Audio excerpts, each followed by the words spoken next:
Hey everyone, Joe here again with my brother Mike, buildassetsonline.com. Today we want to do another coronavirus virus drop shipping episode, like an update, because we already did one a week or so ago, maybe 2 weeks ago. And yeah, I think things have had some time to change and update. And we just want to bring you guys some more information of how it's affecting our drop shipping businesses. And Mhm. Mike, tell us what's going on here on I'm the. looking at Shopify right now, so I can give a good answer. So it seems like there's been some interesting responses to the market, and people being quarantined and things closing. Um, One of them has been a definite slowdown in one of our main stores. So a lot of it was commercial, probably things of that nature. So I think businesses not being open has certainly hurt that. Our other big store has seemed to go down maybe a little bit. It did 9,000 in sales yesterday, so it's not too bad. But it was on pace for probably 300,000 this month, and I don't think it'll hit that now because it seemed like some days got a lot slower in the last week.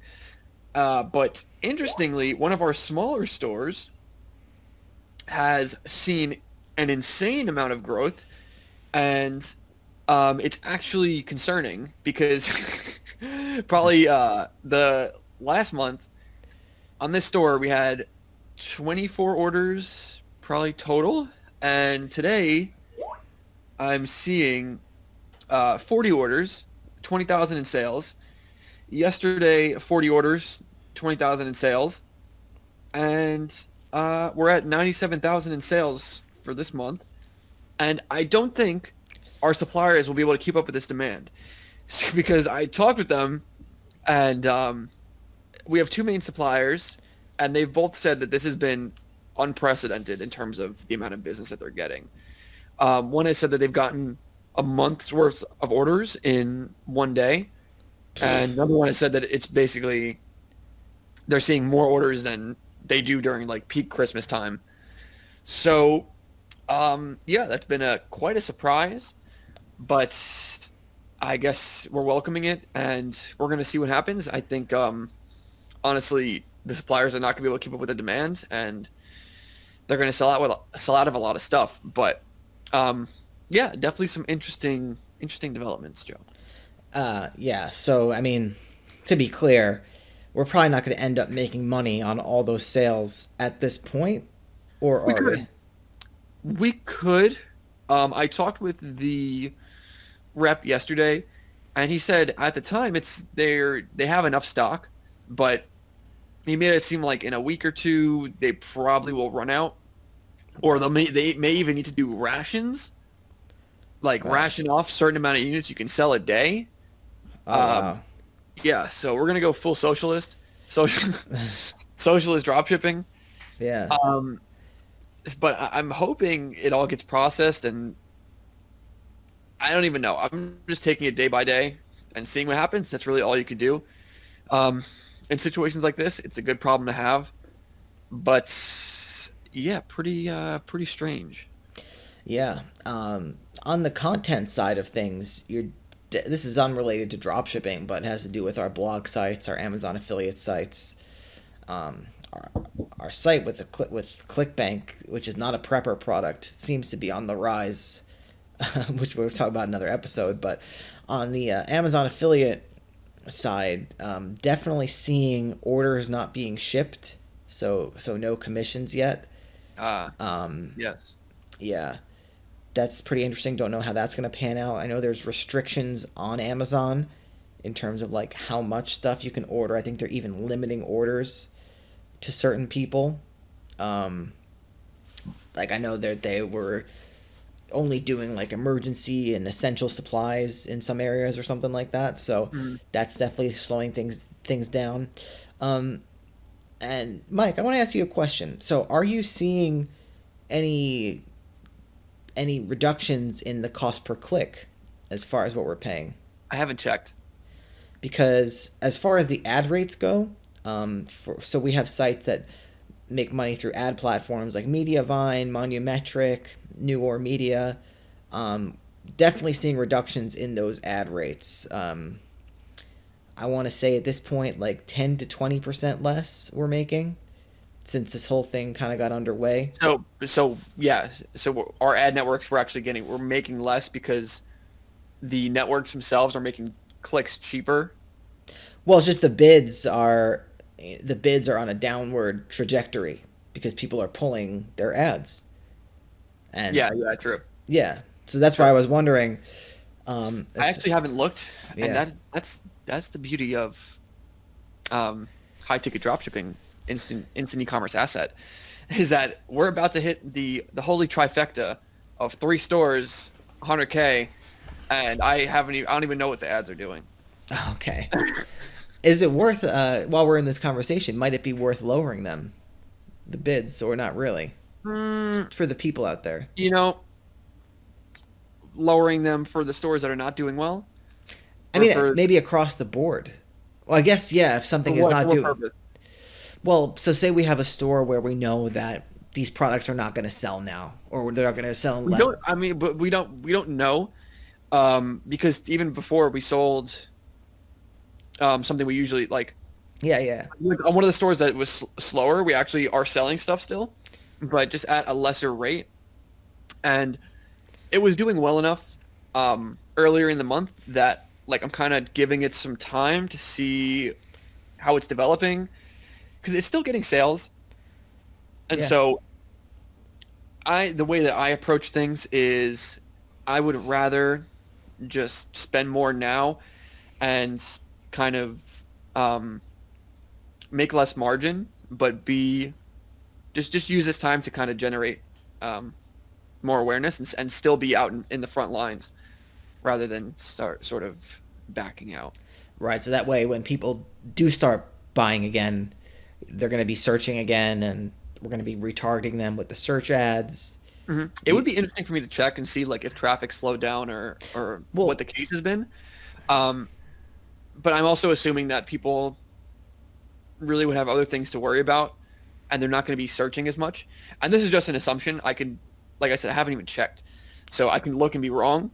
But well, that's, the main reason yeah. I was asking was because say you're bidding $1 on something, could you hypothetically in this environment bid 50 cents and get the same amount of traffic? That's really what I'm wondering. Well, it's like the ad networks. People are pulling their ads, and then therefore the amount that you're getting paid is going down. So for us, we have our bids at a certain level. If other people are backing out, the way that the Google bid system works is you just pay 1 cent more than what the person that you're beating is bidding, right? Right. So like, even if I have my ads at $2, and I had that because of the current landscape of competitors, and people people backed out, then my cost per click would naturally just go down because they're not gonna overcharge me for no reason. Right. So you're It would just be a little like a cent more than the next bidder.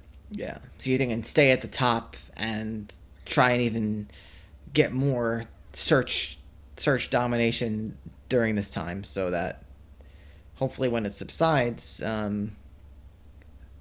Yeah, like if I saw that we were really getting no results and we were just losing money, then maybe I would try and taper back and kind of just let things hang out for a little bit until I saw reason to stop.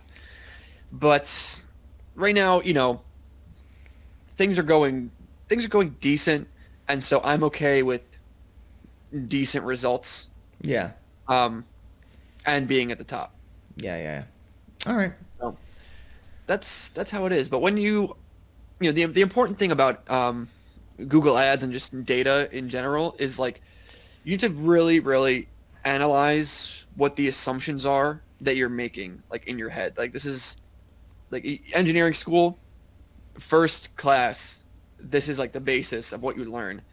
Is that in order to solve a problem or to figure out the solution to a problem, you need to have assumptions, because there's always going to be variables that may not be explicitly stated, right? So the whole point of engineering is you decide, or not decide, you use your knowledge to make assumptions as to those missing pieces, and then you make your decision based on what the solution is given those assumptions. Wow, taking it all the way back, Mike. Yeah. It is I think important, because a lot of times people don't fully analyze all the assumptions that they have in their head and why they're making certain decisions. Well, give an example relative to Google Ads, because I'm not really following. Yeah. I'm trying to think. So, like in the case of Google Ads, people may essentially look at, they see how much they spent, Mm-hmm. but they may say, maybe people may justify spending a lot in their head, because they'll say, maybe they'll click and then they'll browse around and they'll buy something else. Right. Like that's an assumption. Right. And we've probably had that assumption at some point as well. Like, we can justify losing money on this because maybe people will come and buy other stuff, or they'll buy later or something like that.